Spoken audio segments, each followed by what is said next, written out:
This is our Durgapur Expressway H and it's from Dankuni to Asansol 6 lane রাস্তা completed 6 lane রোডটা পুরো complete হয়ে গেছে Durgapur expressway H1 এবং এই রাস্তাটা সম্পূর্ণ 6 লেনভাবে কমপ্লিট হয়ে গেছে সুন্দর রাস্তা একদম আসানসোল পর্যন্ত 6 লেন হয়ে গেছে এটা সাইড রোডটা দিয়ে আমরা উঠছি সাইড রোডটা দিয়ে ওঠার পরে আস্তে আস্তে রাস্তাটা এখান দিয়ে চলে যাচ্ছে সোজা এবার আমরা উঠে যাব রাস্তাটায় আস্তে আস্তে আস্তে আস্তে করে পুরো সাইড রোড দিয়ে সিগন্যালটা টপকালেই আমরা পূর্বই 6 লেনের এটা ওপর দিয়ে যারা কলকাতা থেকে আসছেন তারা কলকাতা থেকে এই ওপরে সাইডের ডান দিকের ব্রিজটা দিয়ে সোজা বেরিয়ে যেতে পারবেন এই যে ব্রিজটা এর ওপর দিয়ে কলকাতা থেকে কোনো দাঁড়াতে হবে না নিচের এই সাইড রোড দিয়ে আমাদের ডানকুনির লোকেদের উঠতে হচ্ছে তার কারণ হচ্ছে আমরা নিচ থেকে উঠছি বড় জেসিবি ওরে বাপরে স্কটের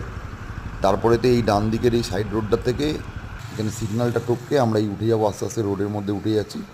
এটা সম্পূর্ণ 6 লেন কমপ্লিট হয়ে গেছে একদম কলকাতা থেকে পুরোপুরি দুর্গাপুর আসানসোল হয়ে একদম সোজা রোড বেরিয়ে যাচ্ছে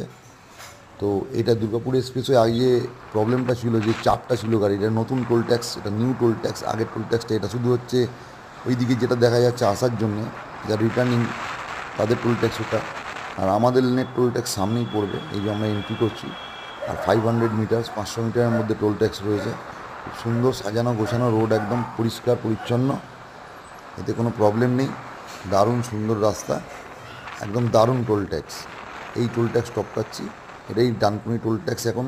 2 হুইলারের কোনো চার্জ নেই 4 হুইলারের জন্য রয়েছে 110 টাকা এবং সিঙ্গেল হচ্ছে রোডের জন্যে চার্জ যেটা তো কমতে বাড়তে পারে নতুন টোল ট্যাক্স যেহেতু কম বা বাড়া করতে পারে